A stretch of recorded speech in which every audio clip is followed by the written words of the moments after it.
Good afternoon. I would like to thank Pastor Thompson and Faith and all the volunteers and organizers of the conference for inviting me here to speak to you today. My presentation title is How Legalized Same-Sex Marriage Will Impact Christians, Churches, and Schools. Pastor gave you a little bit of information about myself. I've been a practicing attorney for 20 years, and for the last 16 I have been with a firm of Burke, Warren, McKay, and Saratella in Chicago. We have a very active nonprofit and religious services practice group, which puts us in a small group of firms nationwide that regularly handle these issues. I'm also privileged to serve on the Board of Regents of Concordia University Chicago and River Forest Institution of the Lutheran Church Missouri Synod as its vice chairman. Again, the views expressed today are mine and not those of my firm or Concordia. Because this is a law-related presentation, I have to start with a little bit of a disclaimer. I am not admitted to practice law in the state of Texas, and I am not giving legal advice on any particular matter. So you're probably asking yourself, why am I here if I'm not giving you legal advice? Well, obviously I'm going to talk about legal issues. This simply means I'm not acting as your lawyer or representing you in any particular matter. We're not forming an attorney-client relationship, and nothing you tell me is going to be protected by attorney-client privilege, so don't start spilling your guts. I hope you can bear with me and that I will not kill you with the law, or at least that there will be some gospel afterward to restore you. When Christ speaks of lawyers in the New Testament, it is often in a negative context. However, I prefer as a theme verse Titus 3:13, which you should all know. It's the first example of the Apostle Paul urging a pastor to seek legal counsel. Bring Zenas the lawyer and Apollos on their journey diligently, that nothing be wanting unto them. So, I will try to make this somewhat more accessible rather than a law review article. Sadly, we are no longer an altar pulpit fellowship with the ELS, but I do feel a bond. Our congregation uses the Lutheran hymnal, and it is one of the finest products of the old synodical conference of the WELS, the ELS, and the Lutheran Church Missouri Synod, and it has the attorney's hymn, number 459. Unfortunately, they changed the words in the new hymnal. Come my soul with every care, or as the evangelical Lutheran hymnary has it, come my soul with all thy care. You've got the thy in there, but the suit was lost. Just doesn't speak to me the same way. But in all seriousness, changing words and changing the meaning of words is a good segue to what we are confronted with in today's legal culture. What we see in the area of marriage in particular is a seismic shift, and that's not overstating the case. Today's cultural changes may compare to those in the 1960s, but the changes in the law are actually far greater, beyond what I think we have ever seen. I graduated 20 years ago this year from an elite law school. At that time, the concept of same-sex marriage was, at most, an idea on the extreme fringe, even in academia, and it existed nowhere in the world. Within 2 decades, not only has it been stitched together from whole cloth, but it has been written into the U.S. Constitution by 5 justices on the Supreme Court. As we discard the universal experience of all human history, even of polygamous societies, we are now on to the next step of trying to redefine biology itself by changing the meaning of man and woman. This is transformative change. So we're here to talk about worldview. George Orwell stated that in a time of universal deceit, telling the truth is a revolutionary act. Orwell coined terms such as newspeak and thought crime to describe elements of the totalitarian society envisioned in his novel 1984.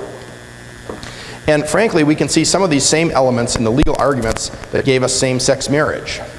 These elements are not going to stop with same-sex marriage, but if left unchecked, are being used to continue to undermine and erode freedom for Christians, churches, and schools. And by adopting the mantle of marriage, they are carried automatically into every area where marriage is referenced in law and society. Someone estimated at the time of the arguments over DOMA that there were over 1,000 just federal statutes that reference marriage, that mention marriage, all kinds of different things dealing with property, dealing with child custody, insurance benefits, and all these things at one fell stroke are changed and transformed. So, having identified this issue, I sort of want to point out 3 of the elements of the worldview that underlies these legal arguments. There are 3 features that if you read these cases, and we're not really going to get into the same-sex marriage cases, but getting the nose of the camel under the tent, they then become wedges for the further attack on traditional and biblical values. First of all, the selling point is the individual liberty, interest, and self-expression. Equality, love, freedom. Nobody's against these things. So they will talk about, everybody has a right to love, has a right to freedom, has a right to individual determination, has a right to decide who they're going to bake a cake for. Well, not that one, but others. So we see these arguments, which are on their surface very appealing, but they're not applied consistently. So as you see, there's no corresponding liberty interest for a business for an individual who believes differently. You have the right to express yourself if you believe a certain way, but that is not carried through. So, as I said, this is not a libertarian ideal, as it may seem, because there's not a recognition that there's an allowance for liberty interest of people outside the protected class at issue. The second part of this is the individual determination of their own identity. Now, we look back at the civil rights era, and at least in theory, you can look at somebody and say, this person is black, this person is not black. Although I don't know if you remember the Rachel Dolezal case, there was a woman up in Oregon or Washington State who is Caucasian by all intents and purposes, but she decided to kind of puff her hair out and she's going to identify herself as black and experience that, and then she says, well, that's what I am. But the individual in this case is defining his or her own identity. It is mutable, it is changeable, there's no objective standard, and you can't really say, I can't look at a person and say, this person is homosexual, this person is, has same-sex attraction or whatever is going on. You can't really tell. So it becomes fluid, it's changeable. You read about, well, what about, homosexuals who are parents, what about their children? They're going to be stigmatized. Well, step back a minute, where do these children come from?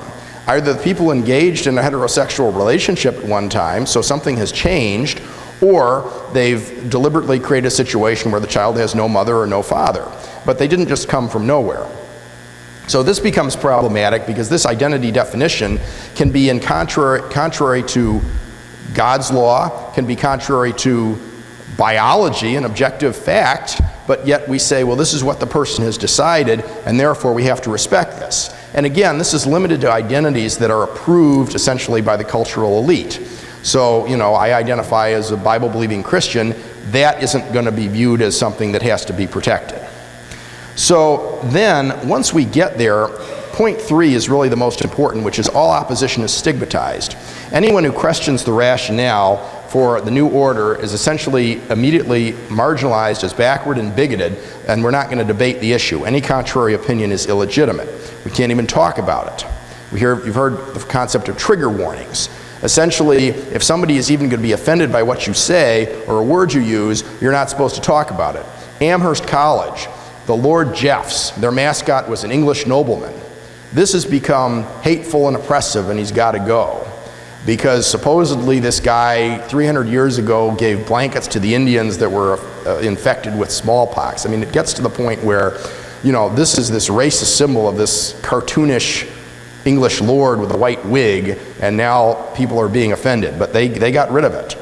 So Saul Alinsky is another good paradigm to remember here. The concept of individual liberty may sound good, but remember, the issue is never the issue is always the revolution. This is attributed by ex-radical David Horowitz to Saul Alinsky. Alinsky is somebody we should all know. He wrote the book Rules for Radicals, which is dedicated to Lucifer and sets forth a strategy for the progressive left to undermine and destroy opposition. The senior thesis of a current presidential candidate, who I will not name but used to be married to somebody who else was president, is entitled, There Is Only the Fight, an analysis of the Alinsky model. And apparently he offered her a job after she wrote that, but she did not accept it. So, as part of our worldview, we need to look past the initial claims and understand their purpose. Prior to same-sex marriage, there was a push for so-called civil union statutes which granted the secular benefits of married status, such as inheritance rights to same-sex couples. So it was argued, well, it's only fair to grant these benefits, this is all we really want. Once the civil unions passed, of course, the benefits ceased to be the issue. Same-sex couples demanded the use of the word marriage. So once same-sex marriage has been enacted, that has ceased to be the issue, and now the focus is suing businesses that don't want to endorse it. In my view, borne out, I think, by events, the issue is not even really homosexuality at all, but it's being used as a wedge issue to attack the structures of family and the church that God has established for the benefit of man. Next is the process of stigmatization or intolerance. 19th century theologian Charles Porterfield Krauth wrote that error progresses in 3 stages. First, to ask for toleration. Second, to assert equal rights. And lastly, to assert supremacy. Now, the legal process, in 2003, the Supreme Court struck down the anti-sodomy laws in various states. That was the tolerant stage. That was Lawrence from Massachusetts, and then Representative Charles Schumer from New York. Passed the United States House unanimously. It passed the Senate by 97-3 and was signed into law by President Bill Clinton. In the 20-plus years it has been in effect, it does not seem to have provoked an avalanche of claims by rogue bakers and florists. Yet newspapers throughout the land now use the words religious liberty only in scare quotes, as though they were a newly invented code for intolerance, rather than a fundamental principle upon which our republic was founded. The necessary implication is that the ability to exercise religious liberty, or even mere tolerance of religious beliefs, is to be consigned to the dustbin of history wherever religion, specifically Christianity, purports to confess truths inconsistent with the zeitgeist. So this is very important. The First Amendment says what it says. That has not changed. What is changing is the respect in the culture at large for the concept of religious liberty, for the idea that you do not willfully trample upon the earnestly held beliefs of your fellow citizens.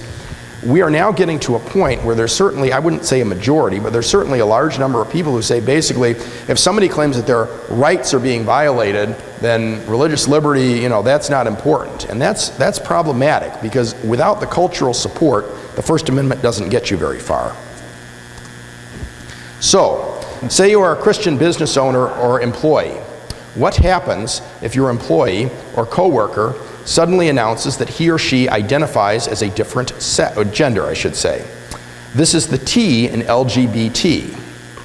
Do you have a problem using the same shower with somebody who is not biologically the same sex as you are? Remember, we should not tolerate private beliefs about sexual orientation and gender identity that adversely affect LGBT people. In December, the New York City Commission on Human Rights stated that based on its view of existing discrimination laws, employers can be heavily fined if they call transgender employees by the wrong name, gender, or pronoun. This is referred to as, quote, misgendering or dead naming. Employers face a fine starting anywhere from $125,000 to $250,000, depending on the nature of the contact, if the commission believes it was willful or malicious, for example. So this is Bruce Jenner. If we were in New York City, I could be accused of misgendering and dead naming him. But here he is. However, before you fine me $250,000, I would like to offer in my defense Lady Gaga's hit song stating that we were born this way. And maybe some of the younger people know what that is. Basically, it's a song which says, everybody, whatever you do, you're born that way. It's not your fault. You should celebrate that. Well, here's how I was born. I've got the one on the extreme lower right, not the second one from the extreme lower right. So, in humans, every human cell is either male or female. I have an announcement for you. Every cell in Bruce Jenner's body has a Y chromosome. No matter how much plastic surgery he has or how many hormones he takes, this will not change. Many on the left claim that homosexuality is genetic. At least thus far, I'm not aware of any definitive evidence of this. Yet we are told that sex, which unquestionably is genetic, is a choice. They will say, well, he was assigned at birth to this. Well, no, he wasn't assigned anything at birth. At conception, he was either conceived male or female. And I understand there's hermaphroditic and genetic defects. I'm not talking about that stuff.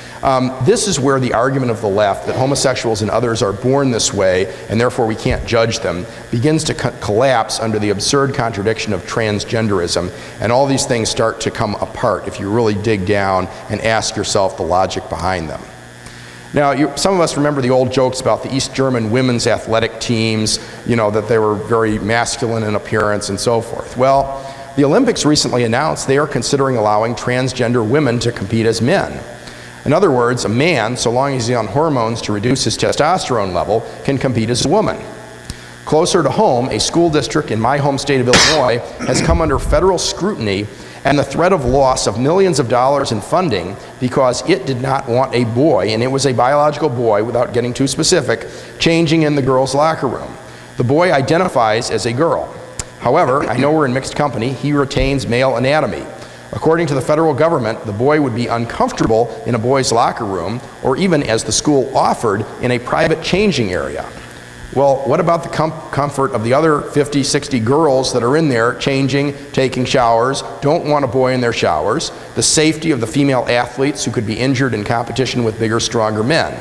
Again, the argument of individual liberty is taken only so far. They don't ask, what about everybody else? It seems to collapse if you turn the question around. You're a business owner. Your employees are showering or for whatever reason. You've got a men's room and a women's changing room. If you just have male employees going in there, I think there's a strong likelihood you're going to have a sexual harassment lawsuit against you. Yet by law, they're saying you're going to have to let in, and not yet, but that is one of the things that's pending before Congress. You got to let in any man who says, I identify as a woman. There's no requirement for surgery, anything else. You basically take their word for it. Colleges and universities, those of you that follow college football, you're familiar with Title IX, you have to have equal number of spots for women's athletes, men's athletes. Well, why don't you just decide that the guys, 85 guys on the football team, they're women today, and therefore you can cut the women's lacrosse team or whatever. I think the sacred cows of the left may begin to devour themselves like the 7 lean kind devoured the 7 fat. So it will be interesting to see if anybody plays this stuff out. The other aspect of this is the narrowing of religious exemptions. There is still in this country some view that says there are religious exemptions for various things that you have. We don't pay property taxes on the church building and so forth. So the same-sex marriage statute in the state of Illinois bears the Orwellian title of the Religious Freedom and Marriage Fairness Act. The religious freedom portion of the title refers to a clause in the bill purporting to protect the rights of a religious denomination to exercise First Amendment rights protected by the U.S. Constitution or the Illinois Constitution. And they put this in as a fig leaf, and it was viewed as a great victory for religious liberty. That's what they claimed. And the statute says that churches cannot be sued for refusing to allow the use of their religious facilities to perform a same-sex marriage. Well, that sounds good, but what is a religious facility? Well, the statute says sanctuaries, parish halls, fellowship halls, and similar facilities. That's it.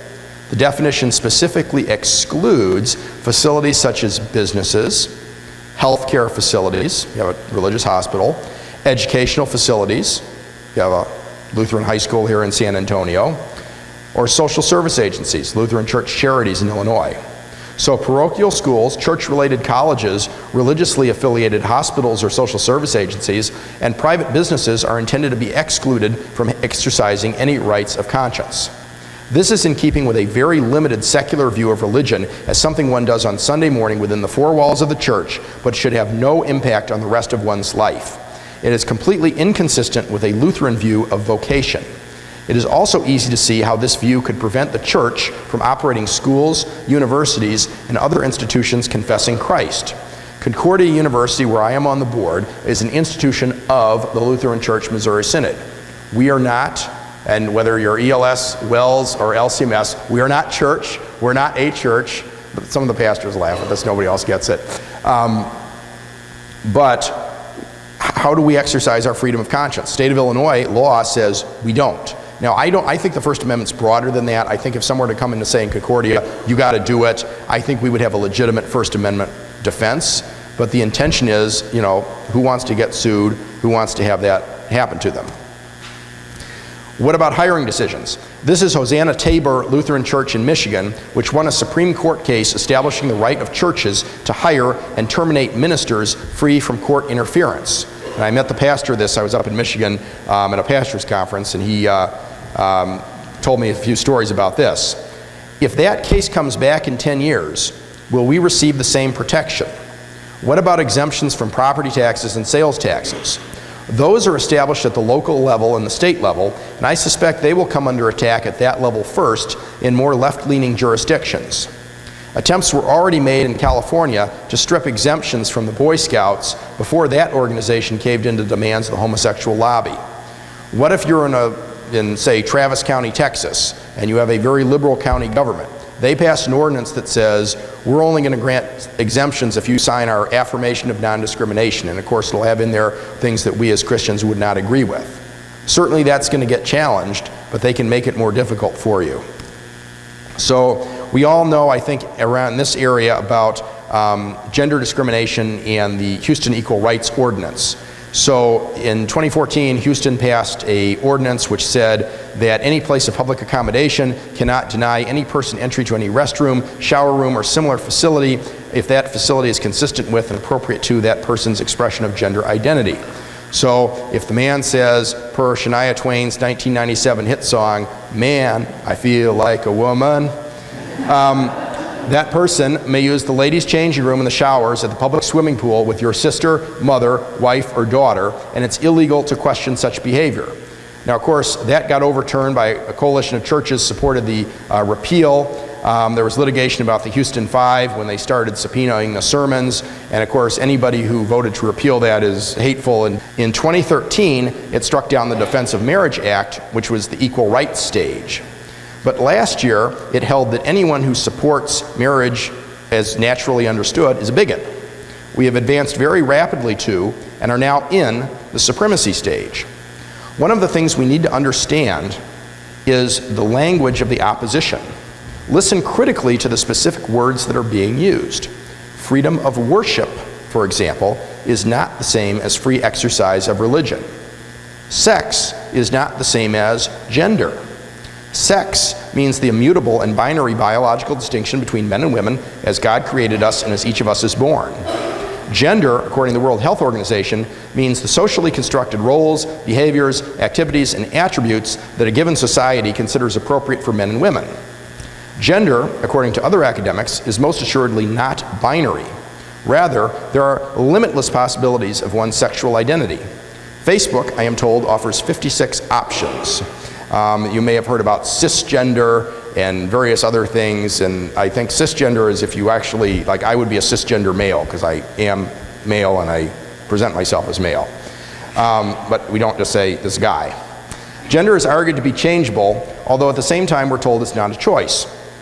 So when you hear about a pregnant man in news sources other than the National Enquirer, in fact, the individual is a biological female by sex and is male only based on her expressed gender identity.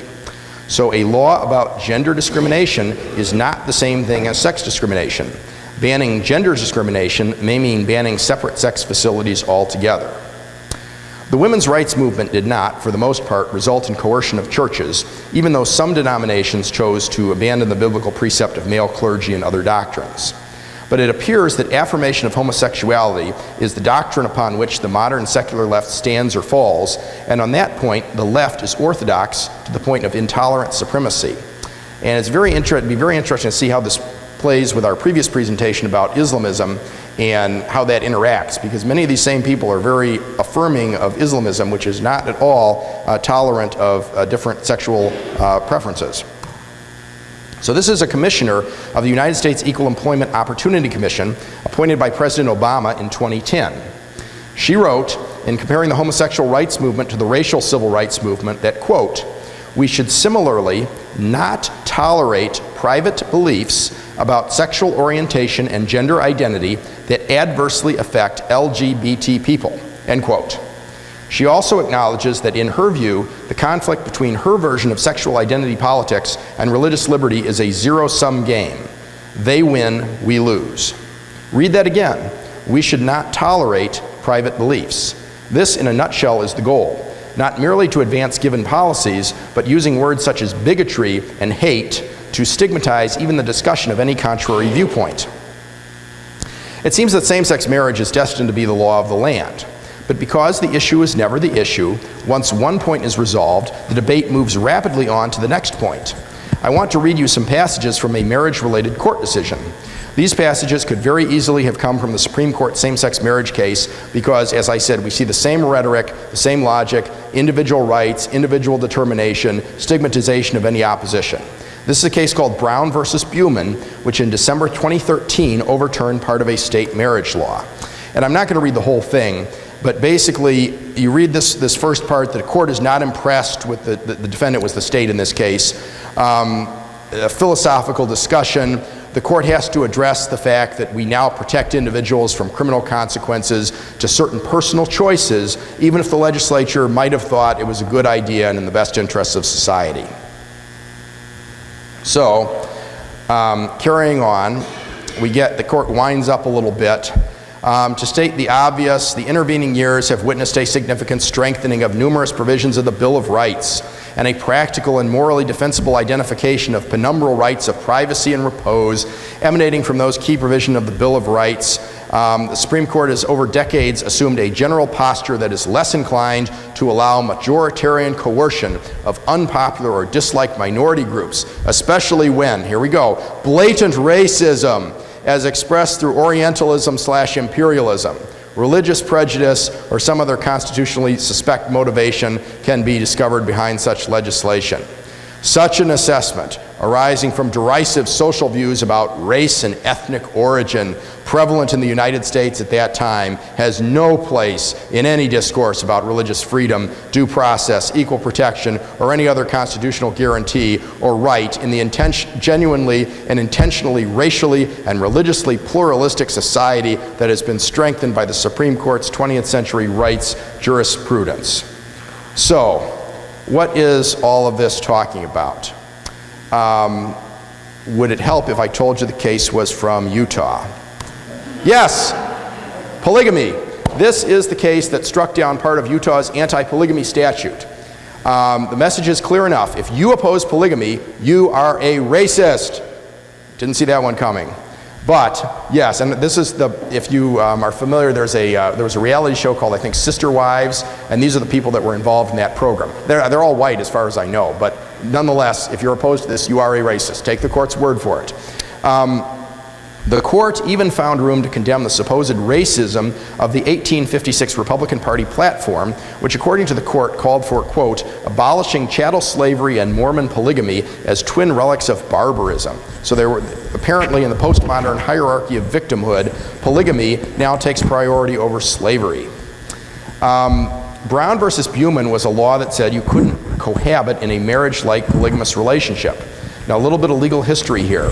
In the frontier era, common law marriage meant that if you lived together for 7 years as husband and wife, you became legally married with or without benefit of clergy. This is because you had circuit riders, you had difficulty traveling in the frontier, and it made sense to do this so you'd have legitimate children and so forth. So it made sense to say, well, if you're shacking up with 2 women, you're not automatically married to both of them by common law. But Utah no longer recognizes common law marriage without judicial process, and since the 1960s, the U.S. Supreme Court has invalidated most laws criminalizing private sexual conduct between adults. So the court could have done a very short opinion and said basically a law restricting consensual private adult sexual conduct is invalid. They did not do that. The judge wrote a 91-page opinion with all the invective quoted above and a lot more. The court might as well have written, if you question the rationale for polygamy or express any other traditional view of morality, you are outside the bounds of civil discourse and worthy only to be consigned to the dustbin of history. The court is not impressed with whatever arguments you may make. You bigot. That is the challenge confronting pastors and congregations today. Governments will always pass laws with which Christians may disagree. Much of the anti-slavery movement, for example, was led by Christians who opposed the law of the land as it then existed. Some might remember a Baptist preacher named after Martin Luther, who led a civil rights movement centered in churches. Despite violent opposition, even to the point of murder, faced by the abolitionists in the civil rights movement, I don't think many people then questioned the moral right of the Christian church to speak its mind on social issues. They do now. So, same-sex marriage is simply today's face of a much broader anti-Christian movement. That movement seeks the broad redefinition of the institution of marriage, of the family, and even of the nature of man and woman. This attempted redefinition will have a threefold negative impact on Christians, the church, and schools. First, the family unit was created by God and is the foundation for transmitting the Christian faith from one generation to the next. Second, the family unit is used to represent the relationship between God and man. God is our Heavenly Father. Likewise, the relationship of husband and wife is the analogy for the relationship between Christ and His church. Third, destruction of the family and the resulting removal of the attendant secular benefits God uses it to provide for women, children, and of course men too, invites the expansion of the state to provide the sustenance and protection intended to be found in the nuclear family unit. Such expansion necessarily crowds out the voluntary institutions of civil society, including religious schools, healthcare and benevolent institutions, and even the church itself. Destroy the family, and you have done much to destroy the church.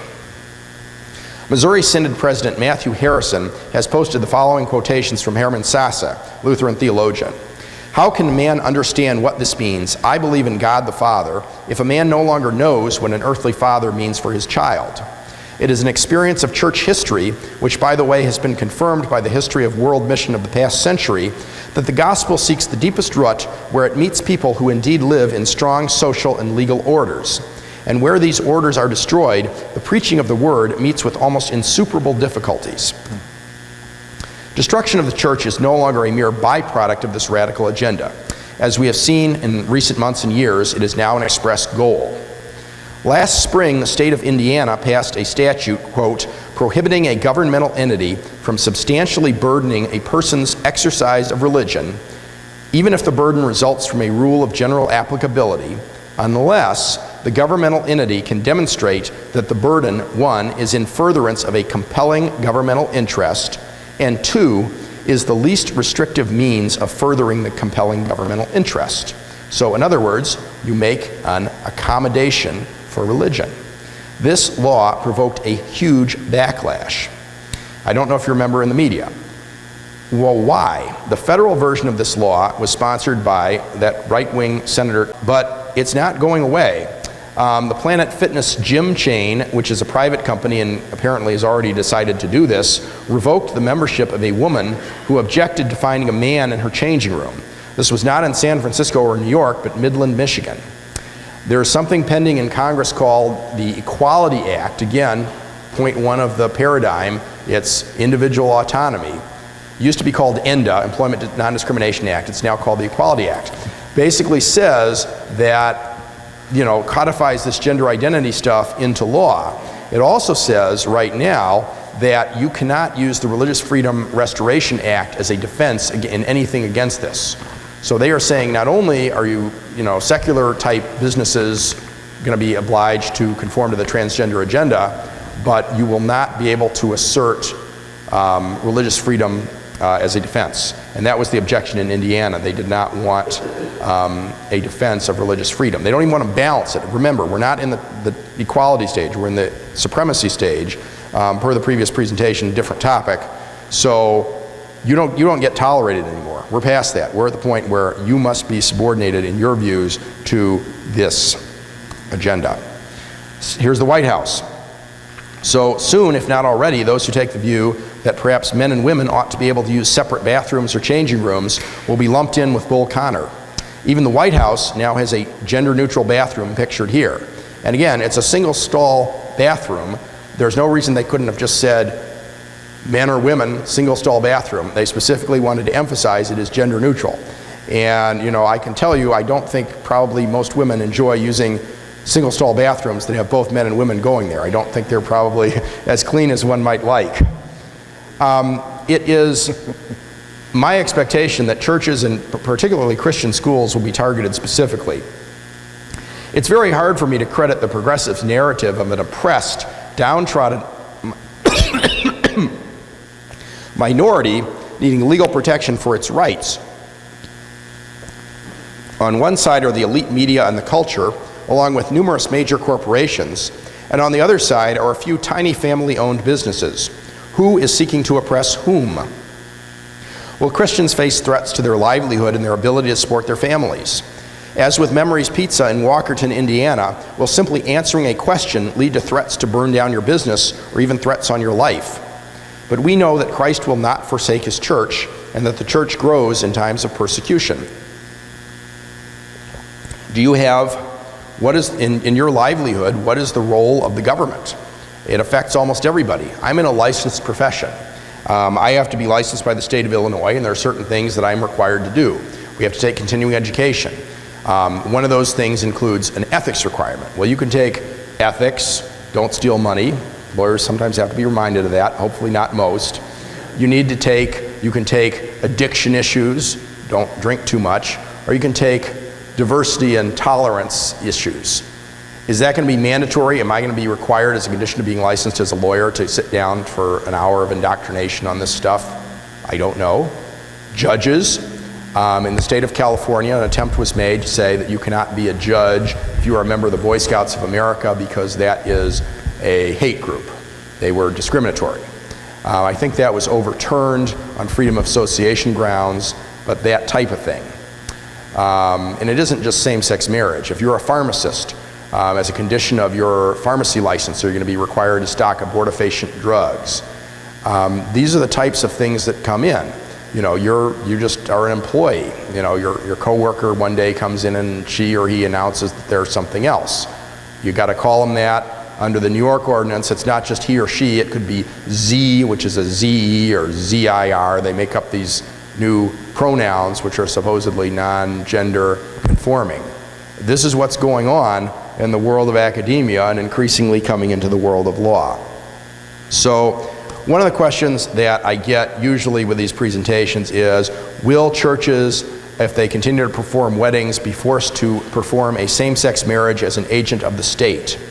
Now, I'm not qualified to debate the theology of church involvement with civil weddings, and I know there are different perspectives on that, but in this country, at least in the near to medium term, I believe it is unlikely that a pastor or congregation will be forced to perform a same-sex marriage. I don't think that having a pastor sign the marriage license results in him being required to officiate a same-sex marriage any more than he has to marry any heterosexual couple who appear before him. Now, this is assuming there was an issue with this up in Idaho a couple of years ago, which you may have read about, which a church was sued for not doing a same-sex marriage. Well, if you dig a little, and I'm not agreeing with that outcome, but I will tell you, if you dig a little bit deeper into the facts, they identified themselves as a church, but it was essentially a wedding chapel like you would see in Las Vegas. They charged for the services. They didn't really, it wasn't really a congregation. It was a husband and wife that had got themselves ordained through some means and were doing this.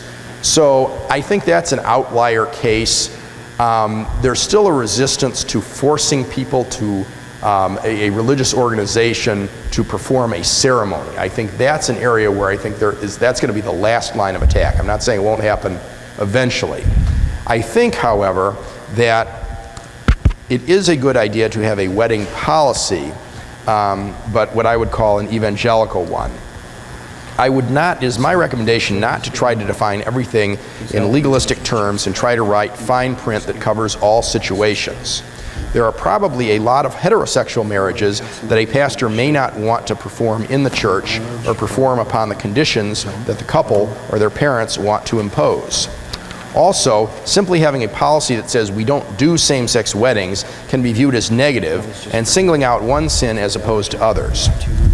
What I would recommend is what I would call a more evangelical wedding policy, and frankly, this goes to facility use as well.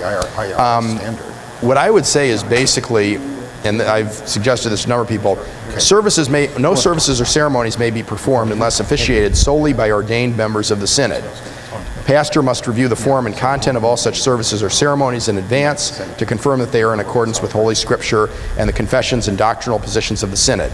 Facilities are available only to members of this congregation. So, this does several things. First of all, and I'll put this up at the end, it avoids making a list of do's and don'ts that invite people to look for loopholes. Second, it directs people to the pastor, so there's an opportunity for dialogue and catechesis. And third, most importantly, by making the standard one of religious doctrine, it prevents or limits interference by the courts, because under the First Amendment, no civil court can say what is or is not consistent with a given religious doctrine. So the last sentence references facility usage, and that's an area where I think we need to be very careful, because that is one of the avenues where the attacks will start. At least for the last 50 years in this country, there's a general premise that if you are in commerce, if you're in business, you cannot discriminate, however that's defined. So if you have a restaurant, you're open to all comers. If they're going to pay, they're there. What we do not want is a fee-for-service mentality in the church. That's inconsistent with our faith and confessions. But B, if you do that, it opens the argument that the church is in fact a business, as those folks in Idaho were, rather than a church. So at this point, it should be evident that the fight is being brought to us whether we wish it or not. The next wave of attacks on the church and schools, in my view, will focus on the ability of individual Christians and church-related institutions to live their vocation outside the four walls of the church itself. We saw this in the recent controversy where the U.S. citizenship tests now states that the First Amendment guarantees freedom of worship rather than freedom of religion. As I said, the first prong of attack is to subject anything that looks like a business transaction to regulations against discrimination. This is where facility use policies are important. If you have commercial activity, as I said, there's very little protection for freedom of conscience. Consider, does your congregation really need to rent its gym 2 nights a month to anybody who asks? Doing so opens the door for trouble. Hiring the church out for non-member weddings or weddings with outside clergy is probably a bad idea also. Last night we prayed Psalm 1, which our delight is in the law of the Lord. Well, that's the law of the Lord, not in the civil law. Do not unnecessarily make yourself a test case, however right you may be. We want to confess boldly, but we also want to pick our battles and not seek out problems we can avoid. So there are congregations I know in our synod in the inner city that are struggling. They need the revenue from renting out their facilities. But if you just got a sign out front of the church like it's an Elks Hall or something, or a VFW, for rent, guess what? You're in the public square and you may have some issues. Leaving aside the issue of unrelated business taxable income and possible liability, if you are really saying we'll rent to anybody that wants to pay $100, don't be surprised who shows up. The second prong of attack is to give lip service to freedom of conscience, but to define the scope of religious organization very narrowly. As we saw with the Illinois same-sex marriage statute, our opponents will attempt to say that anything that is not a church, in the sense of being a local congregation, gets no protection. This will even apply to facilities outside the sanctuary, such as gyms and parochial schools. Do not be surprised. You will have a same-sex couple that will come with the child, enroll the child in the school. Now, I'm not saying that you can't, there's no outreach to people. I'm not saying we turn people away, but the church and the individual institution will have to consider very carefully what their confession is and what is the agenda. Is there an agenda of something that's trying to be done here? And each of us also needs to think about our vocation. You'll hear some of the presidential candidates get asked, well, would you go to a same-sex marriage, or would you do this or do that? And one of them says, yes, I would, and the other one says, I wouldn't. Well, I've been to marriages that are held by denominations with which my church is not in fellowship. I can go. I can do that as a sign of respect for this is regular heterosexual marriage, normal, natural marriages. I can go as a sign of respect. I'm certainly not going to go up and take communion if they were to offer that. Now, if I were an ordained clergyman, would I go? I'd have to think about it. If I did, I would probably dress like this. I certainly wouldn't go with a collar on. And I'd also have to consider what that's saying to my congregation. If I go over there, is that making a statement to them based on my vocation? Same thing as a regent of Concordia University of Chicago. I wouldn't go with my badge on saying, hey, here's, like I'm endorsing on behalf of Concordia. And that's just if you were to go to Roman Catholic Church. You can do things that are respectful of people without endorsing it, but you have to consider, is somebody looking to make hay from your participation, and what are they trying to accomplish by this? So that's a conscience question for each person to answer. Social service agencies with any governmental involvement have already been forced to decide between God and man. Catholic Charities in Illinois had to close its adoption and foster care programs because it could not, in good conscience, comply with state requirements for same-sex adoptions. Meanwhile, Lutheran Child and Family Services of Illinois chose to follow the state requirements and had its RSO status withdrawn by the LCMS. As I said, I think it's going to be a major problem for schools and colleges. Concordia University of Chicago is, I hope, an institution of the church that is infused with the gospel as our reason for being. But we are not a church.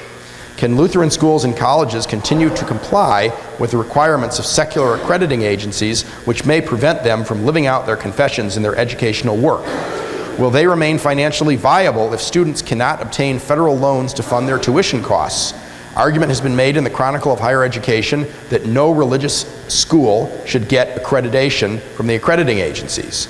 Well, guess what? If you don't have accreditation, your students cannot apply for federal loans. That argument is being made in a major journal of higher education. That's the mindset that's out there. And that isn't even necessarily to do with same-sex marriage. They just don't like religion. Will tax exemptions for schools, charitable institutions, even churches become conditioned upon a non-discrimination affirmation that forbids them from affirming the truth of Holy Scripture?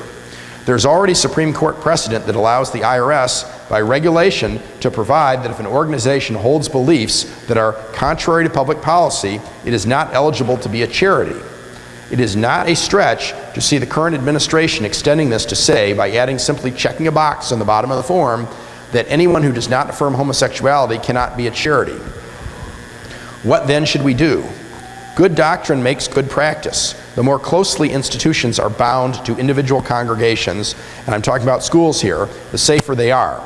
If you can use called workers, use called workers.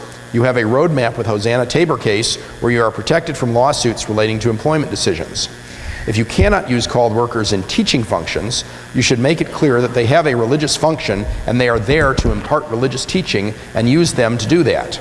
It is better to have a parochial school that is integrated fully with the congregation, has rostered staff, and primarily serves parishioners than a separately incorporated fee-for-service model with mostly non-Lutheran students and non-Lutheran teachers.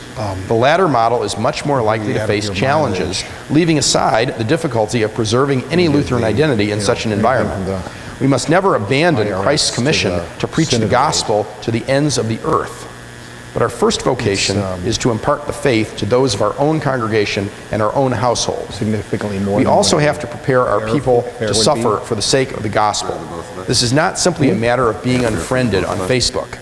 As I mentioned earlier this year, California Supreme Court, or last year, the California Supreme Court banned state judges from being members of the Boy Scouts of America. Will membership in a confessional Lutheran church be grounds to find you unfit for public office? Now, I have to preface this. I am not making an endorsement here, and this is simply a point. One thing that Donald Trump has done, which I think gets him respect sometimes, if not agreement, is to speak boldly. I will say this: if we accept the premises of the left and simply say, can we have a little corner over here to sit quietly and hold our beliefs, even that is going to be taken away.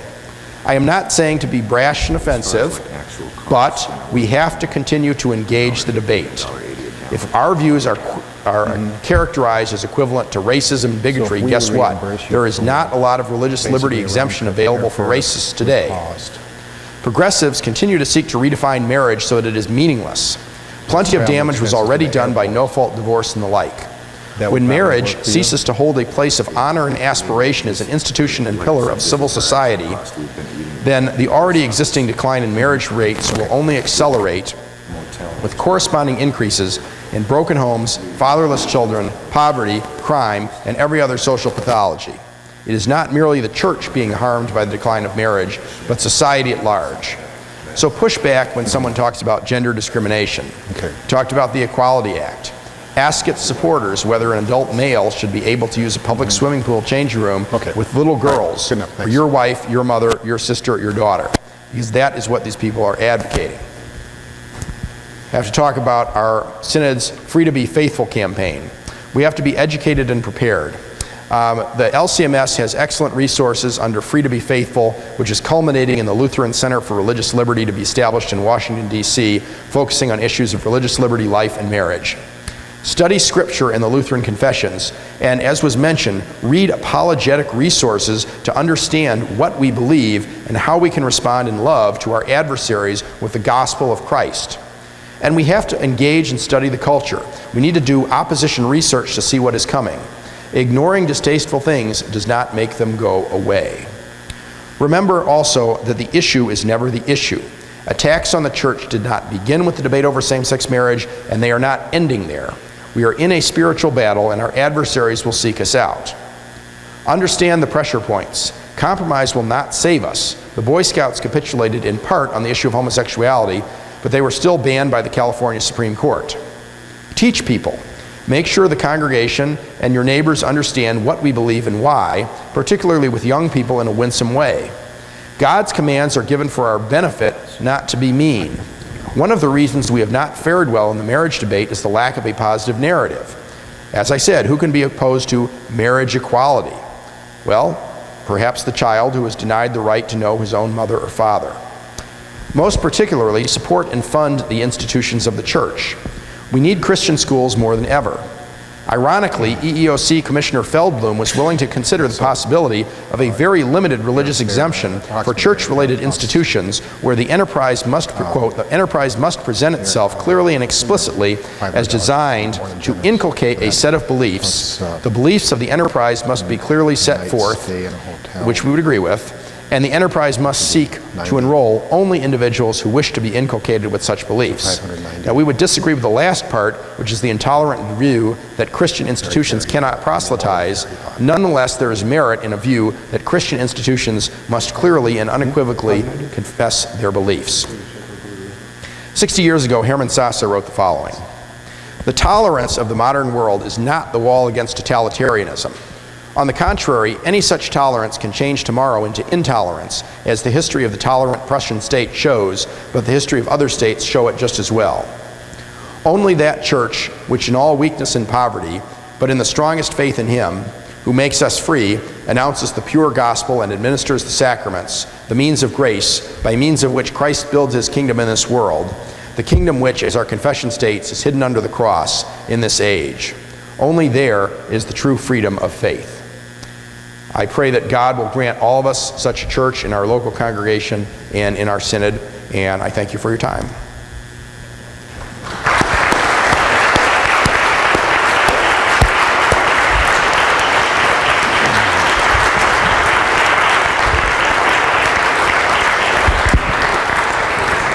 Thank you very much, Attorney Mark Stern. This was very informative and helpful, and I hope we have a number of questions now, because a lot of us might be in the front line someday.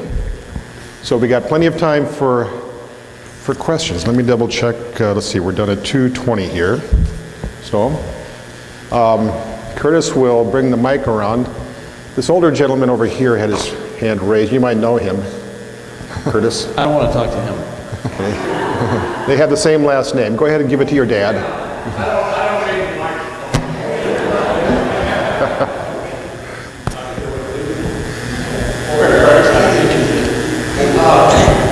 You know, we have, over the years, allowed the county to hold elections here. They don't pay rent or anything for that. But again, the neighborhood association meets here, again, at no charge, and so forth. At what point do you get to this, does this become a public building as opposed to a church? Well, it's kind of a sliding scale. You know, the most conservative approach is you shut your doors, you don't let anybody in. I don't really agree with that, because in some respects, you know, we're here to evangelize. That's one of the vocations we all have, and to have dialogue with the community. The issue really becomes, are you holding yourself out as a rental operation? And it's kind of a facts and circumstances test. One of the suggestions I was given actually by a pastor was, you know, you can say, rather than say our fee is $100 to use it or our fee is nothing, we say, you know, we have no fee, we'll accept donations. And it's kind of like a, you know, if you're doing a church supper, if it's $5 a ticket, that's all you're going to get. But if you do a free will offering, people throw in 10, 20, maybe even more. Sometimes you'll even get more than you want. And that gets around the issue of being a rental facility. So I would I like a policy which says, first of all, that anything has to be approved. There's no, that you don't just, check the box or click the thing on the internet and you've reserved your space. Should be approved by the pastor, should be approved by your board of elders, or with eye toward the teachings of the church. But you want to make sure that it's consistent. I mean, you're not having the Ouija board group come in and meet or anything like that. It doesn't have to be issues of sexuality. There could be other things that we find offensive. But really the question is, would an objective person coming in look and say, you're really just hiring the space out to all comers, or is there some connection where a member of the church has to be a member of the group, they have to be invited, or there's some direct connection? How frequently is it happening? Are you renting the building out 6 nights a week and then Sundays you got church? That becomes problematic. But occasional use I don't think is an issue. It's not impossible, but that's probably not going to get you in too much trouble.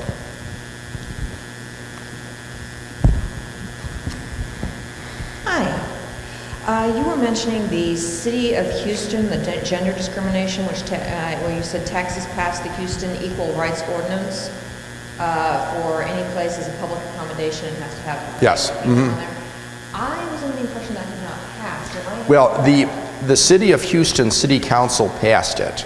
It was then subject to a referendum campaign to repeal it, and it did get repealed. They initially didn't allow it on the ballot. There's a whole long saga to this, and then they subpoenaed the sermon. There were a number of churches that were preaching against it, and they subpoenaed their sermons. But it was eventually repealed by a fairly large margin by voter initiative, but it was enacted by the city council. Thank you.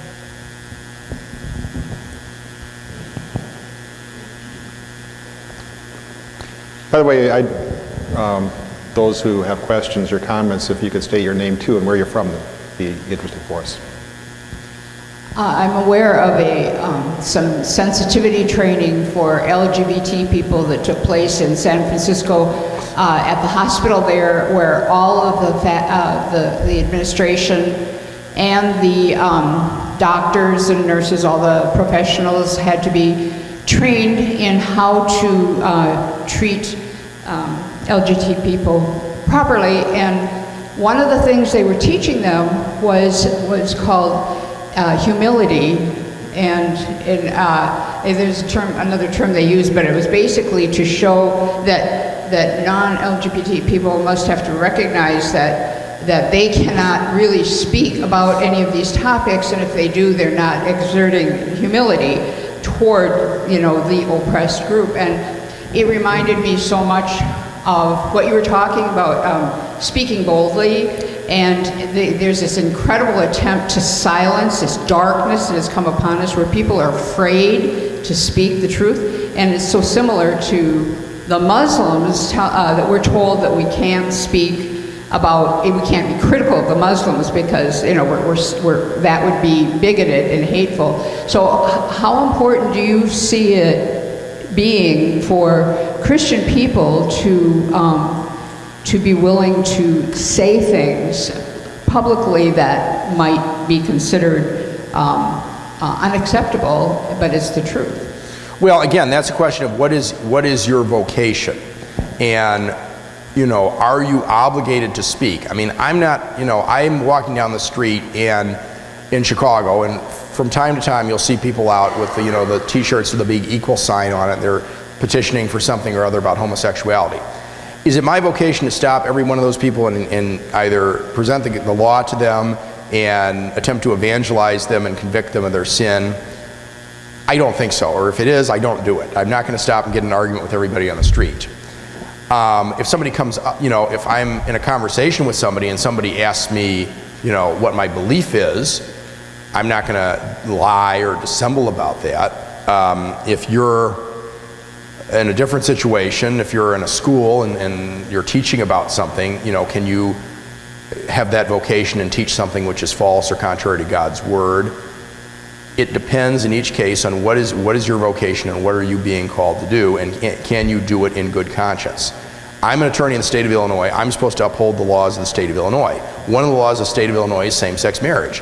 Is that contrary to my vocation? Should I resign from the Illinois bar because I don't agree with that? Should I continue to pay taxes to the federal government if they're promoting things that I don't want? I mean, you can see, and I'm not trying to hyperbolize your question, because there may be a situation where in good conscience you can't continue to be employed doing that. The guy out in Massachusetts, I think, was just dismissed from his position on the faculty at Beth Israel or something because he said certain sexual behaviors are harmful. We've got documented evidence of this. It's harmful to people. It's not healthy. I need to encourage them not to do this. And they said, no, that's hateful. And he was dismissed. So again, each of us, and this is why Lutheran doctrine of vocation is useful. I have certain things where I'm called to speak and I'm not called to speak. As an attorney, I advocate on behalf of my clients. It's a little different situation. I may or may not agree with everything they're doing. I cannot counsel them to break the law. I cannot counsel them in something that I believe is unethical. I may not agree with everything they're doing in business as long as I'm doing it in an ethical manner. But people understand the attorney is speaking on behalf of the client, is not necessarily speaking on behalf of himself. So that's my vocation. Pastor, he's out and about. Maybe he's wearing his collar, maybe he's not. Maybe it's a different situation depending on what context he's in and he's asked to say something. He's out wearing a collar, he's exercising that vocation. So I can't give you a pat answer on that. I mean, I will say, yes, that is most certainly coming, especially in large corporations, this force sensitivity training and this attempt to, as I said earlier, in time of universal deceit, telling the truth is a subversive act. They don't want people even to talk about things that are contrary to their worldview. They want to suppress the discussion. And sometimes it will be our duty to speak. We have to decide when that is. We have to choose our words carefully. And, it may be necessary for us to leave our vocations. It may be involuntarily forced upon us. And we have to be prepared for that. But you got to study it and figure out in conscience what do you need to do and still be a confessing Christian in the public square.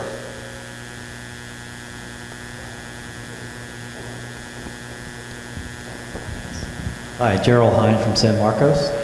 I was wondering if you could give us an example, perhaps, of how you would respond if challenged. What do you believe about marriage or same-sex marriage or gender equality? Give us an example as something to think about, if we're faced with that challenge. Like a quick apologetic? Yeah. Well, there's a lot of good resources out there. What I would, sort of my elevator pitch would be basically this. Marriage is not a government program.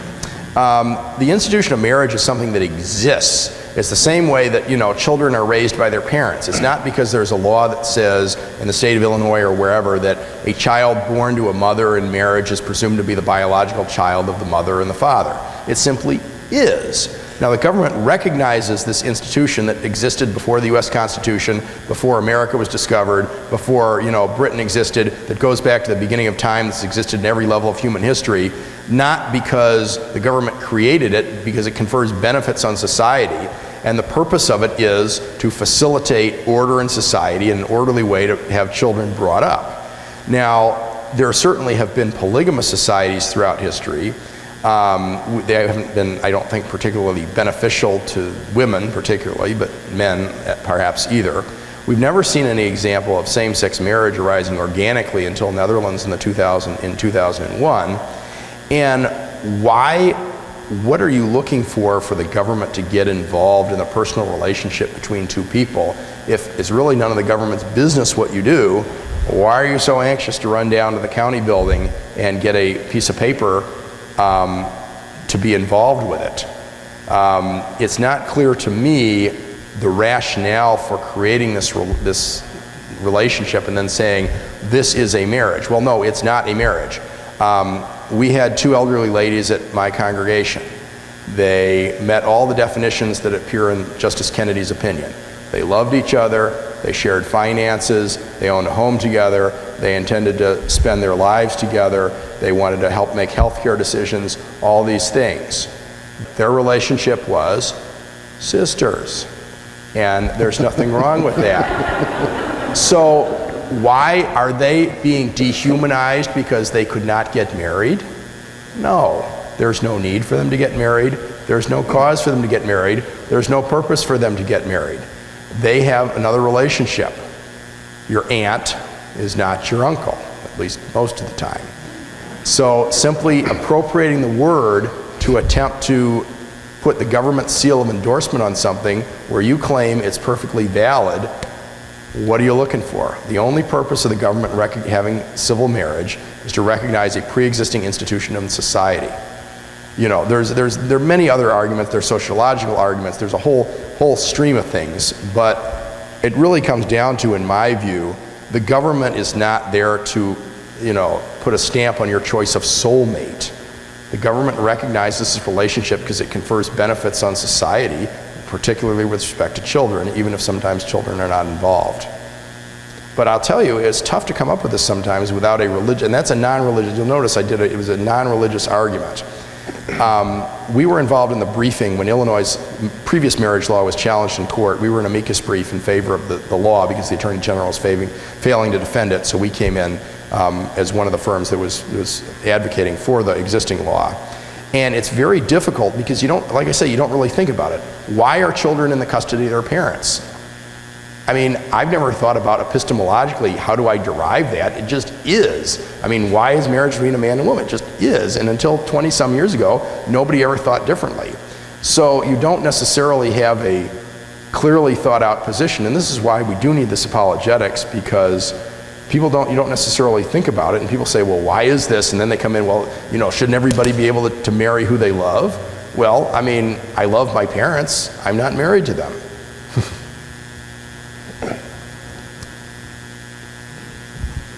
Question over there. If I could just throw in something there too, my apologetic sometimes is this. This is another one that you're going to let speak? Yeah, okay. But here, let me just say this real quickly. What I use sometimes is this, okay? There's two views on marriage today, okay? My view is that there's something besides man that has constructed marriage. Your view, and the popular view today, is you think man has constructed marriage. Okay? So we have these two different views. But this is my view, and it's not only a religious view, but it's also supported by the evidence that we see throughout history, the care of children, etc. So that is another possible option too, to talk about these two different constructions of marriage. Who constructed it? Is it transcendently constructed, or is it humanly constructed? I'm Lauren Thompson. I'm from Faith Lutheran Church here in San Antonio. And I just remember when same-sex marriage was passed as the law of the land, there was a lot of hashtag love wins and rainbow profile pictures. But my question is, how would you necessarily approach like my generation on explaining why same-sex marriage is wrong? Well, I mean, that's a tough one, and we've seen, if you look at the polls, and I don't necessarily agree with all of it, but it is indisputably the case, there is a generational difference here, and younger people have grown up with will and grace, they've grown up with all this stuff, and people say, you know, it's no big deal, shouldn't you be able to marry who you love? And, you know, that is a very appealing argument for the reasons I set out. That's the individual liberty autonomy argument. And I think, you know, Pastor has it right to some extent. You say, look, you have to kind of go back and say, well, what is the purpose of marriage? Is marriage simply, as I said, the government you're putting your seal of approval on your soulmate, or is, you know, where does the child-bearing aspect of it come in?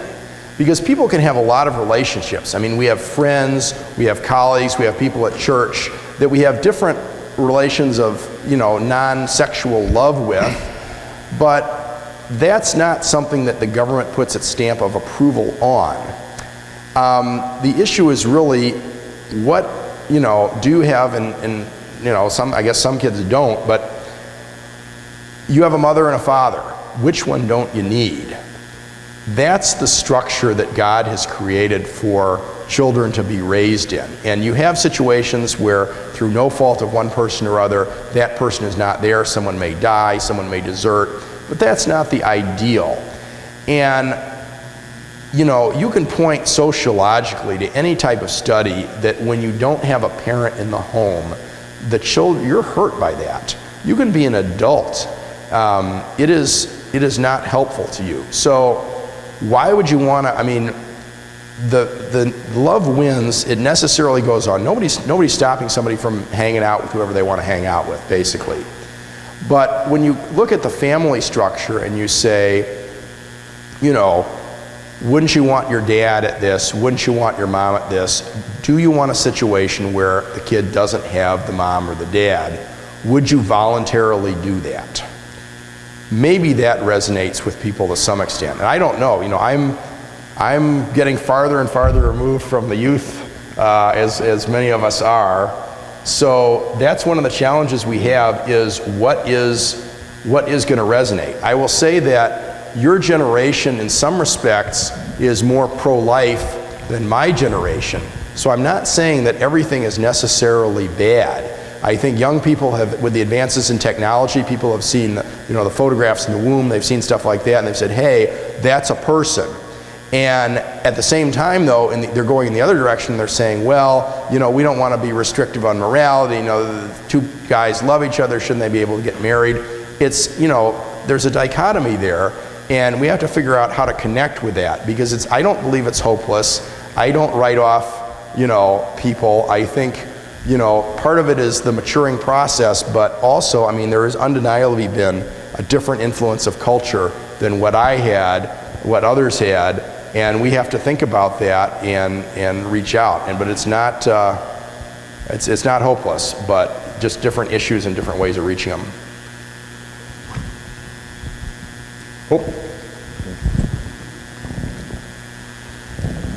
Hi, my name is Becky. I teach at the Lutheran High School here in San Antonio.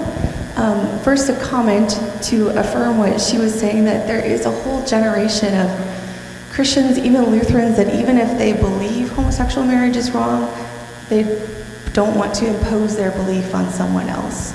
But my question is, what advice would you give to us as in the future we're going to have a homosexual couple who might want to enroll their student at our school, both in terms of ministry, in terms of acceptance, and to their ethics teacher? Well, I mean, that's almost really more of a pastoral care question. I'm all law, no gospel. You got to talk to this guy. Or to that guy. I mean, for me, and you know, we have a school at our congregation. I'm not on the school board, but that would be something we would have to think about. Again, the question is, what is being confessed? That's kind of what I always get back to, because the argument is always made, well, you know, the child hasn't done anything. We want to bring the child in. We want to teach the child about Jesus. That's good. You also have to consider on the other side that when you have your parent events, the two women come in. If there's a daddy-daughter dance, are they going to have one of the ones come in? Is it going to cause confusion, especially with young children? That's a tough call, because while you don't want to turn people away, I mean, I guess the first question is, you know, are they members of the congregation? I think that would be problematic. But you know, there are Lutheran schools in our area that have that have ELCA congregations, so I suppose it's possible. But what message is being sent, and does it impact your ability to confess the faith? At Concordia, it's a university level. We really don't have the same issue, because these are college and university students. It's at a different level. You're talking about kindergartners. You said they were the high school, so it'd be freshmen. It's not as much of an issue, but you know, does it then create subtle pressure to as far as what is being taught and confessed by the institution? I guess if you were really boldly confessing what we believe, I'd be a little surprised if somebody wants to come and enroll their child in that situation. But it certainly could happen. But I think you got to talk to the pastors and figure out, what are you confessing when you do that. I think President Molstead had his hand up. Same question. Okay. Oh. About one more question here.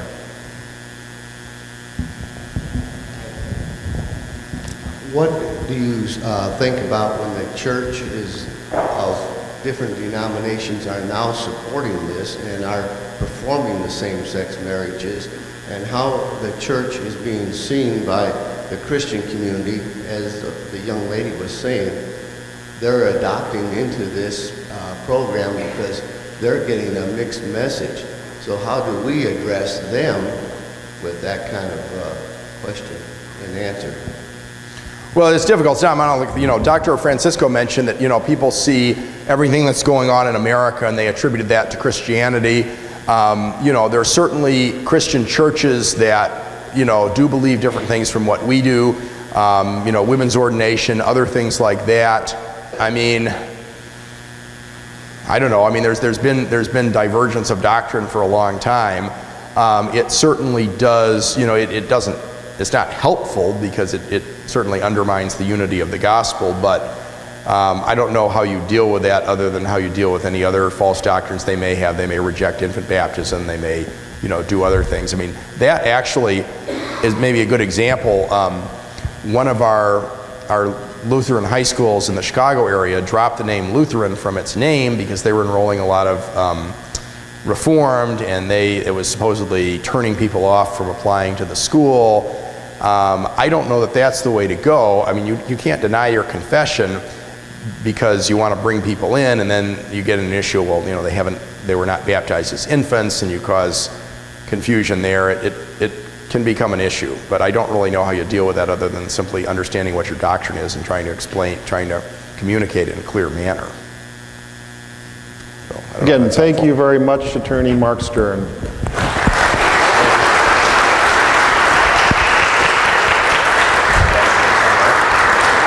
Thanks.